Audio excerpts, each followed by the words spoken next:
Ninja fruit po, aaray ka sa sarap. Anong marareko mo sa akin na sauce dyan? Depende sa trip mo, kuya. Mamalaki ka na, alam mo na yon. Hungarian sausage sa gabi, fruit ninja sa umaga. Yan si Neneng B na kahit bata pa, grabe na dumiskarte sa buhay para makatulong sa magulang. Kaya naman kahit sikat na, hindi pa rin nababago ang kanyang ugali na mabait na, masipag pa. For as low as 50 pesos, may 7 na iba't ibang klaseng prutas ka na. Neneng B! Hello po, magandang umaga po. Bago to, anong binibenta mo dito? Ninja fruit po, aaray ka sa sarap. Bakit naman naaray sa sarap? Kasi nga ninja eh. Magkano ang fruit ninja mo? Meron po tayong 50, may 60, may 80. Sige, pa-order ako na ito. Ito kuya, green yellow para green flag. Yun? Anong nilalagay dyan? Meron tayong mangga, Mangga. merong bayabas, meron ding melon, meron ding pakwan. Grabe, tigi-ilan Parang yan? ikaw lang, red flag, joke lang. Meron din tayong papaya. Papaya. Depende po, pupunuin natin to kuya. Bali, ilang prutas nilalagay mo dyan? Ito po, 7 klase po. 7 klase. Apo. Tapos meron tayong pinya kuya. Tapos meron tayong honeydew. Grabe, napakadami. 80 pesos.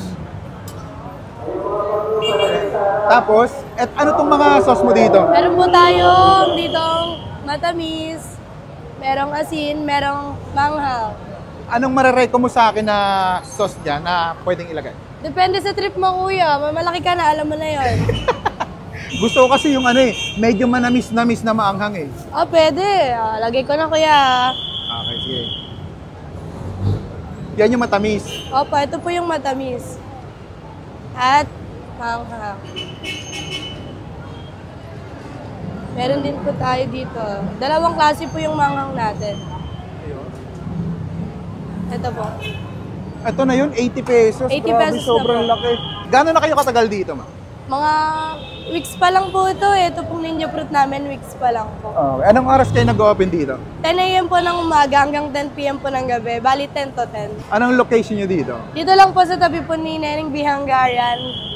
Sa may harap lang ng Andox mismo. Ako lang hindi nakagatas dito. May gatas pa ba yan? Wala pa eh. Katasan ko na lang. May tanong lang ako sa'yo. Sige po. Sa dinami-dami na nagtitinda ng fruit ninja, ba't dumagdag ka pa? Pakialam mo. Trip ko to eh. Ano lang po. Pampagulo lang po. Pagulo lang sa Joke lang karyedo. po. Para at least marami po silang pagpipilian. Sige ma'am, tikma ko muna. Thank Sige you. po.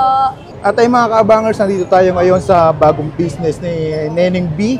Itong Fruit Ninja, meron siyang napakadaming mga prutas na. Sinabi naman niya kanina may pinya, may papaya, may watermelon, at kung ano-ano pa. Tikman natin kung anong lasa nito. Meron pala sila dito yung presyo niya. Merong 50, 60, tsaka 80. Itong kinuha natin, ito yung 80 pesos. Ayan, tikman natin. Mukhang maanghang to. Okay tayo.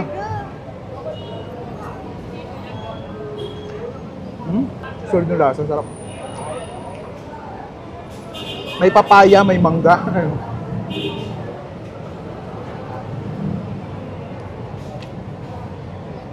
Ito bagay na bagay sa sa mainit na panahon. Silo.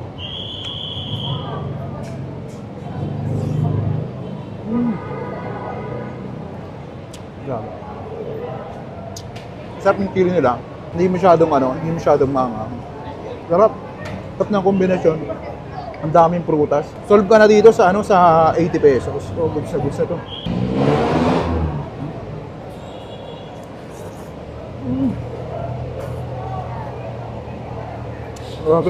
Nag-overflow.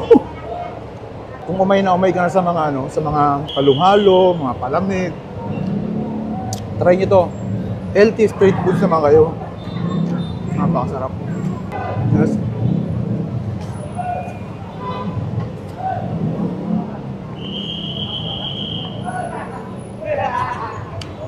Amang. Kaya imbis tayo na dito sa bagong business ni Neneng B. Fruit Ninja. Aaray ka sa sarap. Paano? Busin ko muna to.